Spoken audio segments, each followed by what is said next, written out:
میرے آقا کے غلام حضرت صدیق اکبر سرکار آپ بیٹھے تھے سرکار کے پاس، اور پتہ کیا ہے، صدیق اکبر کی یہ تمنا ہوتی کہ جو بھی میں کام کروں نا، میرے اس کام سے حضور خوش ہو جائے۔ صدیق کی یہ تمنا ہوتی، اور میرے نبی کے غلام جتنے حضور کے صحابہ گزرے ہیں نا، سب کی یہ تمنا، سب کا یہ نظریہ ہوتا ہے، ہر ایک کی کوشش ہوتی ہے کہ ہم حضور کو خوش کریں۔ صدیق پاک سرکار رضی اللہ تعالیٰ عنہ آپ ساتھ بیٹھے تھے، آپ اٹھے، حضور کی مجلس ختم ہوئی، صدیق اٹھے چلے گئے۔ بلال کا جو آقا تھا نا امیہ، میں یہ ساری بات کر کے پھر بتا دوں کہ اللہ نے یہ آیت مقدسہ نازل کیوں کی۔ سبحان اللہ۔ آقا نے فرمایا بلال کا غم مجھ سے دیکھا نہیں جاتا۔ مجلس ختم ہوئی، صدیق اٹھے، حضور گھر گئے، صدیق امیہ کے پاس چلے گئے جو بلال کا آقا تھا۔ جا کر دیکھتا ہے کہ بلال احد احد کرتا ہے، امیہ ظلم کرتا ہے۔ جب صدیق نے دیکھا بھی امیہ بلال کو مرتا ہے، ظلم و ستم کرتا ہے، ظلم و ستم بلال سہتا ہے لیکن احد احد کہنا نہیں چھوڑتا۔ کیا بات ہے، کیا بات، سبحان اللہ۔ جتنا ظلم کرتا ہے کہ بلال یہ چھوڑ دے چھوڑ دے، کیا کہتا ہے تو نے نبی آخر الزمان کا تو کلمہ پڑھا، تو ہمارے دین کو چھوڑ رہا ہے، تو چھوڑ دے محمد کو، مسلمانوں کے نبی کو چھوڑ دے، احادت چھوڑ دے اس کے رب کو، میں تیرا چمڑا ادھیڑ دوں گا۔ بلال پتہ کیا کہتے گئے؟ کہتے ہیں تو تر شروع ہو کے گالی ہزار دے، یہ وہ نشہ ہی نہیں جسے تو اتار دے، اور بدنامی سے بڑھتا ہے محبت کا جنون، نشہ اتنا ہی تیز ہوتا ہے جتنی ہوا لگتی ہے۔ کیا بات، سبحان اللہ، سبحان۔ اب صدیق ہے، دیکھا تو ظلم و ستم کر رہے ہیں۔ حضرت ابوبکر صدیق سرکار کہتے ہیں یار امیہ مہربانی کر چھوڑ دے۔ اب یہ ساری تفصیل ہے، ایک مرتبہ گئے پھر آئے، لیکن جو بات میں کرنا چاہتا ہوں، جب آپ نے یہ بات کی نا، امیہ کہتا ہے صدیق تمہیں اگر اتنا ہی پیارا ہے نا بلال کو خرید لے، کہا یہی بات تو تیرے منہ سے نکلوانا چاہتا ہے۔ کیا بات، واہ واہ۔ کہا اتنا بلال پیارا ہے تو بلال کو آزاد کرا لے۔ صدیق نے کہا یہی بات تو تیرے منہ سے نکلوانا چاہتا ہوں، بول کیا قیمت ہے۔ اب نبی کے غلام جتنے آپ بیٹھے ہیں، یہ بات سن کے آپ کو اگر مزہ ہے تو پھر بول لینا کیا ہوتا ہے۔ صدیق نے فرمایا ہاں بھائی امیہ بتا کتنی قیمت ہے۔ اس نے کہا بھی 5 اوقیہ، آج کے دور کے حساب سے تقریباً 32 یا 33 تولے سونا بنتا ہے۔ کہا 5 اوقیہ۔ صدیق نے کہا ٹھیک ہے، یہ نہیں کہا کہ رعایت کر، کہا 5 ہے، فرمایا یہ 5 ہی لے۔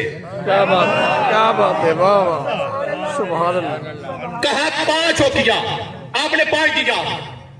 کہا غلام، وہ غلام مانگا جس کے بھی غلام تھے، آپ نے وہ دے دیا، کئی غلام چلے گئے۔ اگلی بات وہ کہنے لگا صدیق 100 درہم بھی، آپ نے 100 درہم دیے۔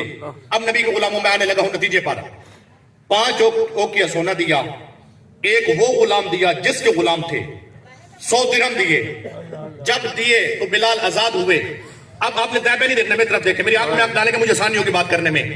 جب آپ نے صدیق نے سارا پیسہ دیا، قیمت ادا کی، بلال کا ہاتھ پکڑا جا رہے تھے، امیہ پیچھے سے کہہ رہا واہ واہ واہ واہ، میں تو سمجھتا تھا میرے نزدیک تو بلال کی قیمت 1 درہم بھی نہیں ہے، صدیق نے اتنا مہنگا بلال کو لیا، حالانکہ صدیق اچھا تاجر ہے، آئے تو صدیق نے گھاٹے کا سودا کیا ہے، لہٰذا بلال کی 1 درہم بھی قیمت نہیں ہے۔ صدیق نے 100 درہم دیا، غلام دیا، اس کے غلام 5 اوقیہ سونا۔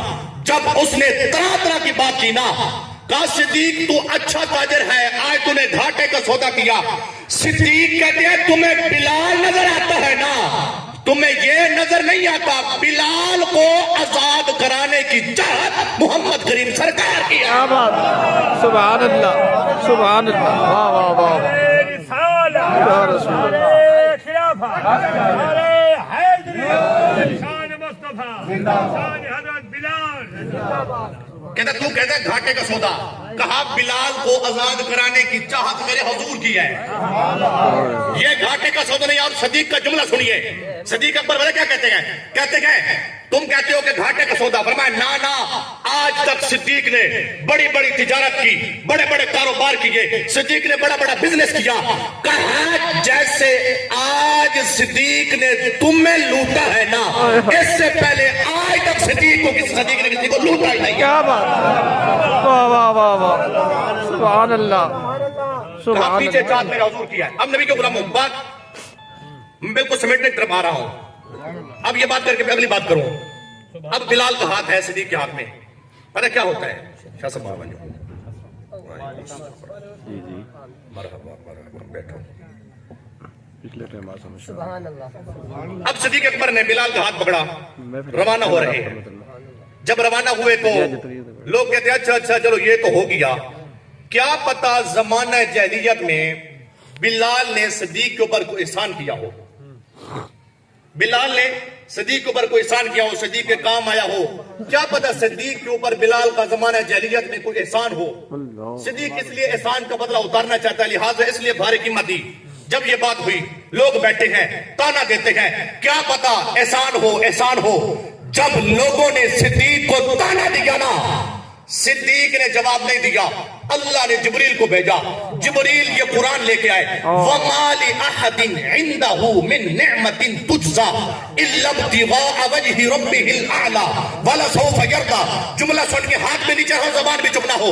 کیا ہوتا ہے جب صدیق کے اوپر اعتراض کیا نا کہ بلال کا احسان ہے, جبریل آ کر کہتے ہیں یا رسول اللہ لوگوں کو کہہ دے کیا ہوتا ہے, بلال کا صدیق کے اوپر کوئی احسان نہیں ہے. صدیق احسان کا بدلہ نہیں اتار رہا. صدیق نے جتنا بھی مال خرچ کیا ہے یا مصطفیٰ کے لیے کیا ہے یا خدا کے لیے کیا ہے. واہ واہ واہ, سبحان اللہ سبحان اللہ. اور اس لیے آزم چشتی بولے, اگر آپ کی توجہ ہو تو پھر پڑھ دیتا ہوں. فرماتے ہیں چاروں یار نبی دے سوہنے نے, کوئی ہو یا نہیں انہ چارہ ورگا, نہ کوئی ہو یا نہ کوئی ہو سی, انہ جان سارا ورگا, نہ اس دھرتی پیدا کیتا انہ حبدارہ ورگا. آزم شان صدیق کی پوچھتے ہو, ایک کو یار ہزارہ ورگا.